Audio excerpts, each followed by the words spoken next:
Thanks a lot. Okay, I see someone joining. I'm gonna admit that person. It says Diana, but I think we are all Diana. We are all Judy. That's why we are now using a different account because I didn't want to kind of overlap with someone else hosting a meeting. So today I would like to start focusing on some things that we will need probably in about 6 Tuesdays from now. Remember that originally the team retreat was connected to like an in-person version of these meetups. My last information that I got from Klaus suggests that meeting, the team retreat, will not happen right now. It's postponed. But the coding workshop, we would probably still do it on kind of a remote mode. So if that's correct, in 6 sessions from today, we will be kind of meeting online and working, I understand, on the R2DII analysis package. So we would have like a kind of internal hackathon. So what I would like to try do in the following meetups is to kind of focus on that, on those 2 days, to try get everything that we need to succeed. So with this, I would like to ask in the office if there is any more information that you might have that I don't regarding those 2 days. Anyone hear about what's happening there? For the coding. Yeah. Yeah. We've both undecided. Okay, so it's still undecided. Yep. Good. As okay. Good. Been communicated. Great. Great. Yeah. Thanks, Claire. Cool. Okay. So I will come back with more information after discussing that with Klaus. But still, these skills should be useful. So the point is to start talking more focused on what things happen when you work in an R package. So because it's going to be, yes, go ahead. I'm sorry to interrupt, but before you start, if you're attempting to record, I don't know exactly what's happening, but like your screen is showing on one screen and then your face is on another screen, and it says recording on the screen where your face is, and I don't know if that means that actually captures both. Okay, that's a good point. Okay, I'm stopping the video. Thanks for letting me know. And I think that I'm continuing to record. Hopefully, fingers crossed, will work. Okay. So, because I'm receiving a lot of contributions, which is excellent, to packages. I thought that we're giving you some overview of what is the structure of an R package and how you can actually benefit from the structure of an R package and the workflows that R packages allow you. That would probably save you a lot of time and pain and frustration. So the probably one place that I would suggest you go if you want to learn a bit more about packages is the excellent book R Packages by Hadley Wickham and Jenny Bryan. And in particular, I mean, it's not a long read, honestly. It's pretty short, but if you just want an overview, the one chapter I recommend is chapter 2, which is called The Whole Game. So there, at this link, you can find that chapter. It just gives you a very broad overview of all the kind of tools that you have at your disposal to create packages and to add functions, to check a package, to test the package, and so on. So maybe in an hour or 2, you could have a good idea of what it looks like to work in an R package. And that would be, if you're interested, something that you could do on your own time. But and it kind of shows an example that is very generic. So today, what I would like to do is to, instead of using a very generic example, I would like to work on an example that is more start building a package that has some more like a stronger connection to what we do.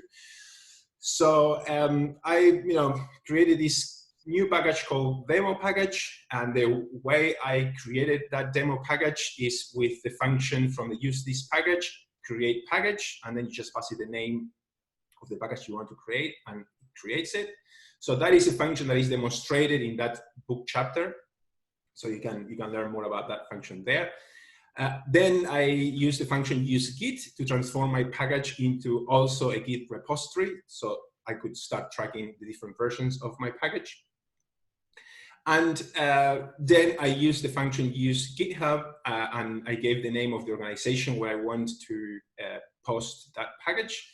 And what that did, it created a Git repo automatically for me on the 2 Degrees investing organization.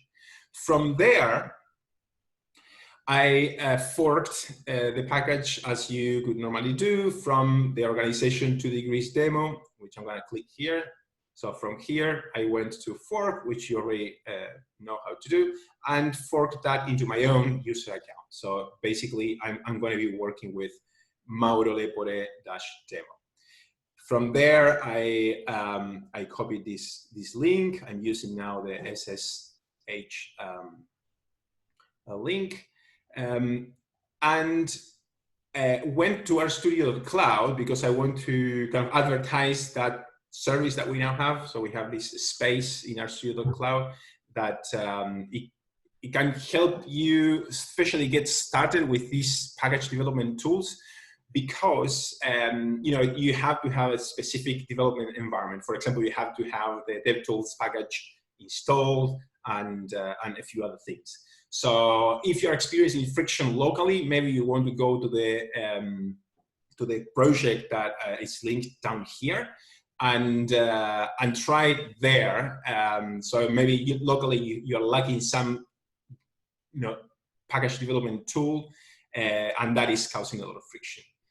So how I created a repo on RStudio Cloud was simply you can copy the link from the browser on GitHub, or you can also copy the clone URL. So remember, if I was in a place like here, I could copy this address or this address here, and then you give it to RStudio Cloud. It has a button that says new project, and it says new project from GitHub. You just paste the link, click OK, and you land in a project similar to the one linked here. So if you click here, you should get a copy of the project that I'll be working on. So because these meetings are very short, I'm going to kind of break up the session in a few meetings. So today is mostly the setup and the introduction, I think. I don't think we're going to be able to cover more than that. So this is what the interface should look like, very similar to what you experience when you have RStudio locally. Let me check what time it is. So we are 10 minutes already into the meeting. And also to guide, I want to make this exercise of building a package together, with you, a demo package, very focused. So I'm building based on my experience receiving pull requests and trying to notice which patterns I see in the kind of problems that people experience. And those patterns are particularly noticeable when, so what I notice is that a lot of the friction comes from being used to working with like scripts and projects in general. And then when we need to be working in a package, there are some things that we are used to doing when we're working in general scripts that we need to adjust.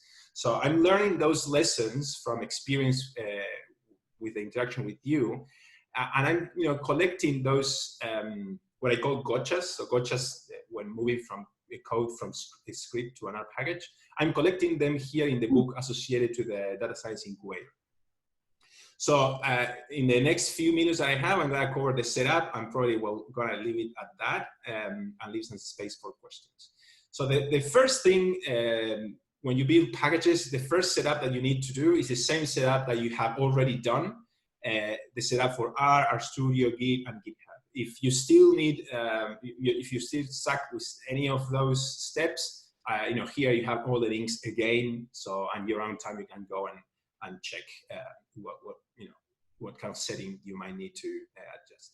But what is new to package development, and we haven't discussed before, is the basic setup for DevTools and TestDat, which are two packages that we heavily use when we build our packages.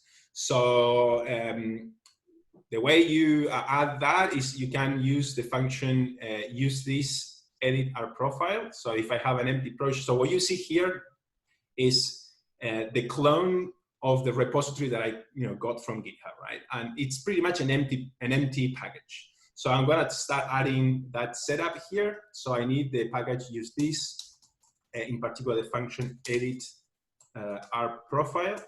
That function will open an R profile file, and here what I want to do is just to paste the code that I kind of give you there in the book for the data science incubator. You save the file, you can close it if you want, and then you need to restart the session. Sorry, I didn't mean to do that. Then you need to restart the session, Shift Control F10. So with that, that means that all the functions of the package use this and DevTools in general, because DevTools includes use this, will be available every time you restart your session. So you're ready to use functions like use R, for example. That function, as you can see here, comes from the use list, and it's already available for you to use. Let's see what else we need to do. And of course, we also need to, well, you would not add in your R profile, this is just a warning, you would not add to your R profile packages like dplyr or ggplot2, for example. Any package that is for data analysis, you don't add to your R profile. It is okay to add, DevTools and TestDat because those are kind of packages for package development, not for analysis. So these packages, ggplot2 and dplyr, should live on your script. And then the last one thing that you need to make sure that you have in your setup is something that we have discussed many times, to make sure that basically you start your R sessions from a blank slate, that you are not dragging objects that you create in different sessions into your current session. So how you would do that? Okay, so you go to Tools, Global Options as usual, and here in general you uncheck this box, and here you say Never. And then you just apply it, you're good to go. So that's nothing new or very new so far, except probably the setup for DevTools. Next time, I would like to start talking about these functions, UDataRow and UseData, because the kind of contributions that I see in our packages are very heavily related to data. And I see that we are used to, for example, storing data in a folder called data, which is very confusing because the folder called data in an R package has some very specific properties and has to be used in a very particular way. So if you want to get like a gist for what that discussion will look like, you can come here to the gotchas and see what is the right way to use data or to put data into the data folder in a package compared to scripts that would kind of trick you. So we are hitting the mark of the 15 minutes. So I would like to leave it at that and open the room for questions, comments, and so on. Anyone have questions? I have a couple of questions. Yeah, great. Go ahead. But I'll make it quick. So one thing, like you mentioned, loading in a GitHub repository into RStudio Cloud, and I personally have had like a lot of difficulties with that in the past. Mm-hmm. It's partially because one, I have a tendency to use SSH instead of the HTTPS auth, Mm-hmm. which becomes more complicated. Mm-hmm. And then additionally, I have like two-factor authentication on my thing, which makes it even more of a pain. Mm-hmm. But even with HTTPS, I think it's like super clear whether or not your authorization gets saved inside the virtual project that you leave on RStudio Cloud or something. I thought that's a bit confusing. So I wonder if you have any like insight into like how can you expect that it remains authorized? Would you be able to then push and pull through GitHub? Yeah, I haven't used the two authentication that you use, so I may have experienced less friction there. I have used the SSH protocol in RStudio Cloud before, and the way I was doing it, I would go to my local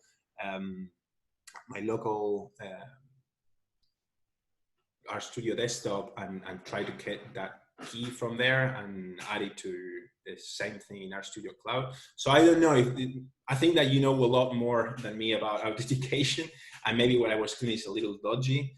So I don't know.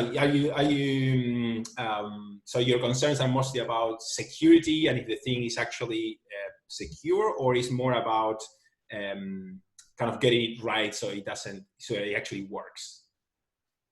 It's just that I've had a little bit of difficulty with it in the past, so I was wondering if you had any interesting resolutions or I think what people have to understand is once you set up the GitHub authorization on your laptop, then you kind of don't have to think about it or worry about it anymore, which is nice. Yeah. But with RStudio, you have to kind of understand that when you create a new project in RStudio Cloud, it doesn't bring forward with you the whatever you would have done to authorize another project. Yeah. So it makes it a little different than a desktop. So you just need to be aware of that. And then, so each time you create a new project and try to connect to GitHub, you have to go through the authorization process and know how to do that. Okay. Yeah. Yeah. Fair enough. I think, you bring something very interesting, because I also experienced trouble in trying to say, for example, make available my Git configuration file across projects. So I failed to do it. So I'm now in every project just uploading my configuration file and reusing it. I think that the way probably RStudio Cloud is designed is such that every project is 100% isolated from the rest, which is good in most cases, but in some specific cases like the one you're discussing, it's a pain, because that configuration is something that you want to do only once and then just be done. Yeah. So I think now the HTTPS protocol is working really nice with the latest versions of Git, because it's handled by some kind of Git manager credentials, whatever, which means that it just works kind of. So if you're not extremely worried about security, then HTTPS might be the way to go, particularly for those who are new to RStudio Cloud and GitHub. Yeah. So one other quick thing I wanted to ask was, as a possible alternative using the use this package and having these setup things, have you considered using a GitHub template, a repo template that you could just fork and that would be started? I understand the value of using the use this package, but I think also there could be some thought into having some 2DI specific sort of defaults or things that you would want for creating a package. It would make some kind of GitHub repo template where you simply fork it and then or make a branch of it, then you already have all those things set up for you. Is that feasible? Yeah, absolutely. Have you tried it yourself? Yeah, I mean, I before use this was so well talked about and whatever. I had a package making repo that I would just fork when I wanted to start a new package, and it already had a git ignore file with what I thought would be most relevant to that. It already had the kind of file structure, and it basically does a lot of the same things that this does, but it was just for my own personal preferences for those things. Rather than trying to remember the commands of a package that you have to install and load and buy, for me, it was a little more straightforward to just fork a repo that was already a template for a package. Yeah, that's fair enough. Yeah, I totally agree. I think that that totally follows the best practice of trying to reuse your effort and trying to kind of identify patterns in your work and reuse them. So in my experience, I think I have special templates and things that I reuse all the time, and I'm saving them in this package called R2GAI use this, which is basically a collection. I'm gonna go to the repo because it kind of more clearly shows what it is. So if in inst templates, there is a bunch of templates that I use all the time. You can here store, Travis configuration files and whatever you want to use, so that you don't have to think, oh, how is that I do this? Because you do it maybe once a month or once every 2 months, and then you forget. So yeah, in my experience, the whole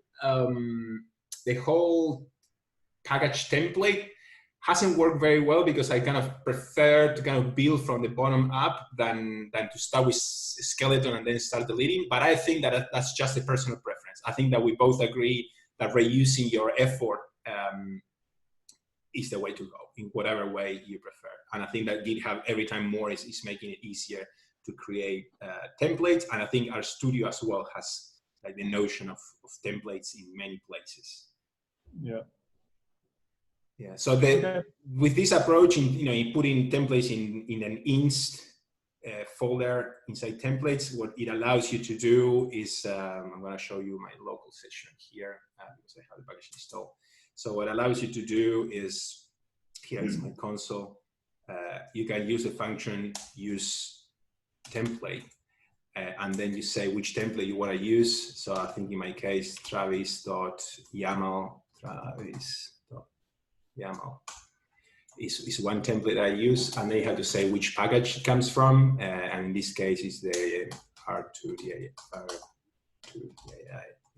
This. So yeah, this what it's adding to the current project or package, the Travis file that I usually use, and maybe I will do just like little tweaks to that particular file. So I have it now here in this project with all the kind of usual setups that I usually do. So maybe I need to remove, this last couple of, older versions of R that I no longer support or something. Cool. Yeah. All right. So yeah, nobody has questions. So. Good. Okay. I look forward to discussing more exciting things. Unfortunately, this setup is something that we cannot skip, because if we do, then we won't know where the problems come from. Hopefully, next time we'll be kind of particularly talking about how to add data to a package and move from there. Cool. All right. Thanks, Mauro. Sorry. Before you go, just a reflection about the. Must have and nice to have. Do you have any personal ideas about how to label this session? I mean, I question how many people here are actually going to be writing packages, maybe contributing to them. But yeah, I feel like the expectation or impetus to actually start a package from scratch is probably, there's only a couple people here that are going to be doing that frequently, if ever. So that makes me lean a little bit towards, but I think if you are doing this, then this is very important stuff to talk about, think about. Cool. Yeah, So, I think that the intention with which I'll try to kind of focus these sessions is more from the perspective of empowering people to do contributions that get accepted as quickly as possible. That's why I just mentioned the function like create package or something like that. But I agree with you. I don't think that the focus should be, to build the package from scratch. My intention would be to kind of give you a basic understanding of the infrastructure of the package, so soon we'll be talking about checking packages, for example, DevTools check or DevTools test or DevTools document. So those things, as a contributor, you need to know, because if you're breaking something in a pre-existing package, those things will tell you where the problems are. So yeah, well, I think that in my opinion, this is kind of a nice to have, in that it is my job to develop the infrastructure of a package. So if you just throw code at me, I will figure it out. So I think that it is, from your perspective, it should be like a nice to have. So if you are interested in learning basically how your contributions can be accepted more quickly, then this is the way to go. But it doesn't mean that you have to. I That's my opinion. Yep. Sounds good. All right. Thank you very much. Thanks, Maro. Ciao. Bye bye.